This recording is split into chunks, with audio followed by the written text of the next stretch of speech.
ونستغفره ونعوذ بالله من شرور أنفسنا ومن سيئات أعمالنا من يهده الله فلا مضل له ومن يضلل فلا هادي له أشهد أن لا إله إلا الله وأشهد أن محمدا عبده ورسوله لا نبي ولا رسول بعده قال الله تعالى في القرآن الكريم يا أيها الذين آمنوا اتقوا الله حق تقاته ولا تموتن إلا وأنتم مسلمون يا أيها الناس اعبدوا ربكم الذي خلقكم من نفس واحدة وخلق منها زوجها وبث منهما رجالا كثيرا ونساء واتقوا الله الذي تساءلون به والأرحام إن الله كان عليكم رقيبا يا أيها الذين آمنوا اتقوا الله وقولوا قولا سديدا يصلح لكم أعمالكم ويغفر لكم ذنوبكم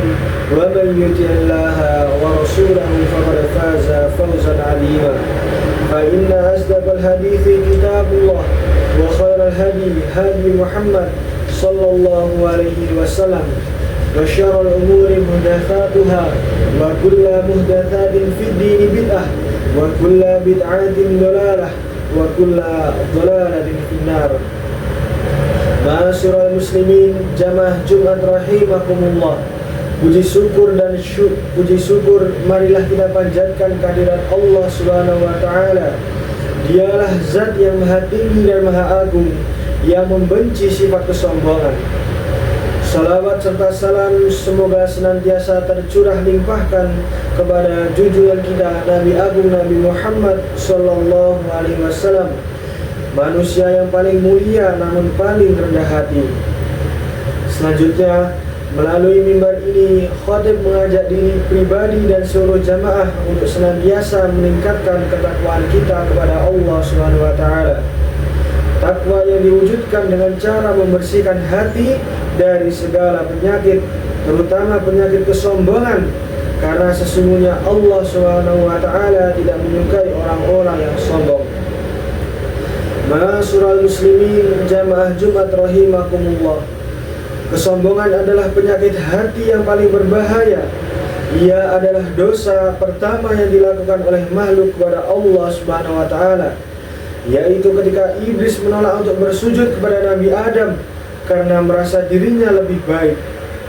Sifat ini dapat muncul dari berbagai sebab, seperti karena kekayaan, ilmu, jabatan, keturunan, dan juga kekuatan fisik. Namun, di antara sumber kesombongan yang paling sering menipu manusia adalah ilmu dan juga jabatan. Keduanya adalah nikmat dari Allah Subhanahu wa taala yang seharusnya mendekatkan seorang hamba kepadanya. Akan tetapi, jika tidak disertai dengan keimanan dan ketakwaan, kedua nikmat ini justru dapat menjadi penyebab kebinasaan seseorang. Pada kesempatan ini, mari kita pahami bersama bahaya dari sifat sombong yang lahir dari ilmu dan juga jabatan. Yang pertama, kita harus memahami hakikat kesombongan dan juga ancamannya. Rasulullah SAW telah menjelaskan definisi sombong sangat jelas. Sombong bukanlah sekedar memakai pakaian yang bagus atau kendaraan yang mewah. Hakikat kesombongan yaitu ada dua. Yang pertama, batarul haqq, yaitu menolak kebenaran. Dan yang kedua, ghamdun nas, yaitu merendahkan orang lain. Rasulullah sallallahu alaihi wasallam bersabda, al-kibru batarul haqq wa ghamdun nas. Kesombongan adalah menolak kebenaran dan meremehkan manusia. Hadis riwayat Muslim. Ancaman bagi sifat ini sangatlah berat. Bahkan jika kesombongan itu hanya ada di dalam hati seberat biji atom, ia dapat menghalangi seseorang masuk ke dalam surganya Allah. Rasulullah SAW bersabda, la yadkhulul jannata man kana fi qalbihi mithqalu dzarratin min kibrin. Tidak akan masuk surga orang yang di dalam hatinya terdapat kesombongan walaupun seberat biji atom.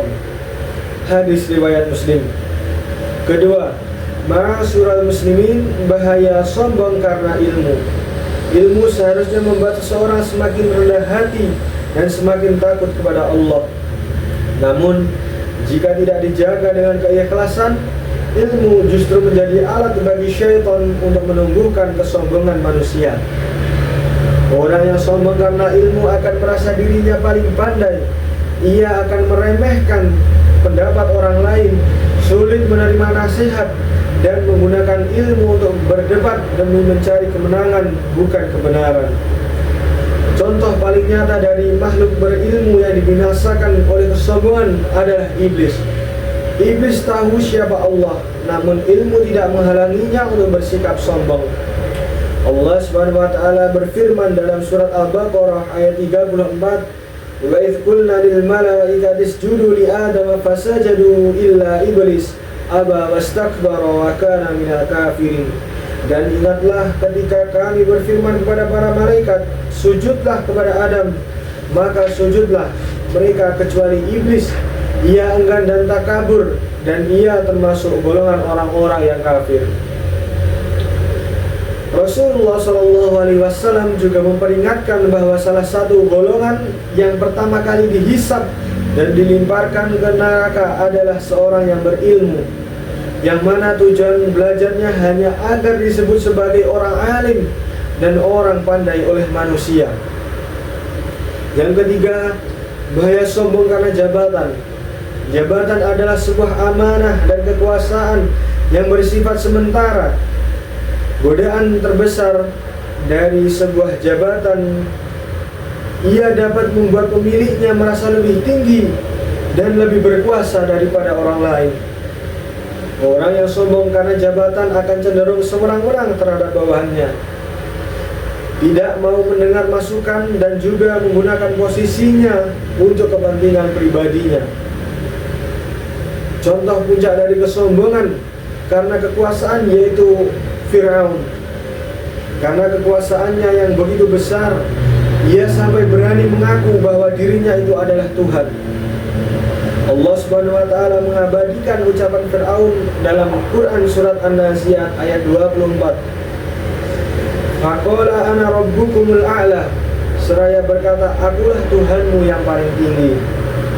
Rasulullah SAW memberikan peringatan keras bahwa salah satu dari 3 golongan yang tidak akan diajak berbicara oleh Allah Subhanahu wa taala pada hari kiamat, dan bagi mereka azab yang pedih adalah seorang raja atau pemimpin yang pendusta. Hal ini menunjukkan betapa besarnya dosa seorang pemimpin dalam penyalahgunaan jabatannya dengan kesombongannya. Ma'asyiral muslimin jamaah Jumat rahimakumullah. Dari penjelasan ini dijelaskan bagi kita bahwa ilmu dan jabatan adalah 2 nikmat yang dapat berubah menjadi sumber malapetaka jika disertai dengan kesombongan. Obat dari penyakit ini adalah tawadhu atau rendah hati, serta senantiasa menyadari bahwa ilmu dan jabatan yang kita miliki hanyalah titipan dari Allah Subhanahu wa taala yang kelak akan dimintai pertanggungjawabannya di akhirat kelak. Maka marilah kita senantiasa melakukan introspeksi diri. Jika Allah Subhanahu wa taala memberi anugerah kepada kita ilmu, jadikanlah ia sebab untuk semakin takut kepadanya, bukan untuk merasa lebih unggul. Jika Allah Subhanahu wa taala memberikan jabatan kepada kita, maka jadikanlah jabatan itu sebagai sarana untuk melayani, bukan untuk berbuat sewenang-wenang. Berlindunglah kita kepada Allah Subhanahu wa taala dari sifat sombong sekecil apapun itu. Barakallahu li wa lakum fil Qur'anil 'azim wa nafani wa iyyakum bima fihi minal ayati wa dzikril hakim wa taqabbal minni wa minkum tilawatahu innahu wal ghafurur rahim. Alhamdulillahi rabbil alamin. Wabihi nasta'inu ala umurid dunya wa din. Wassalatu wassalamu ala asrafil anbiya'i wal mursalin wa ala alihi wa sahbihi ajma'in, amma ba'du. Ma'asyiral muslimin rahimakumullah. Ittaqullaha wal tanzur nafsum ma qaddamat liwat wattaqullah. Qala Allah ta'ala fi kitabihil karim, a'udzu billahi minasyaitonir rajim. Bismillahirrahmanirrahim. Innallaha wa malaikatahu yusholluna 'alan nabi يا أيها الذين آمنوا صلوا عليه وسلموا تسليما.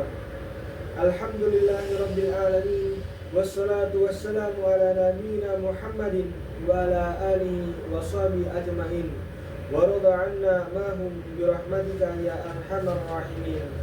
اللهم اغفر للمسلمين والمسلمات والمؤمنين والمؤمنات الأحياء منهم والأموات إنك سميع قريب مجيب الدعوات يا قاضي الحاجات. اللهم اغفر لنا ذنوبنا وذنوب والدينا وارحمهما كما ربيانا صغارا. ربنا اغفر لنا ولإخواننا الذين سبقونا بالإيمان ولا تجعل في قلوبنا غلا للذين آمنوا ربنا إنك رؤوف رحيم. ربنا ظلمنا أنفسنا وإن لم تغفر لنا وترحمنا لنكونن من الخاسرين. اللهم أرنا الحق حقا وارزقنا اتباعه وأرنا الباطل باطلا وارزقنا اجتنابه. اللهم اجعل بلادنا هذه بلادة آمنا مطمئنة سخاء ورخاء وسائر بلاد المسلمين. اللهم أدم علينا نعمة الإيمان والأمن والسلامة وارزقنا قيادة عادلة راشدة تحكم بكتابك وتتبع سنة نبيك، واجعلنا من عبادك الذين يسعون لإعمار العدل بالحق والعدل حتى تكون بلادنا بلدة طيبة ورب غفور. ربنا آتنا في الدنيا حسنة وبالآخرة حسنة وقنا عذاب النار. سبحان ربك رب العزة عما يصفون والسلام على المرسلين والحمد لله رب العالمين. أقيموا الصلاة.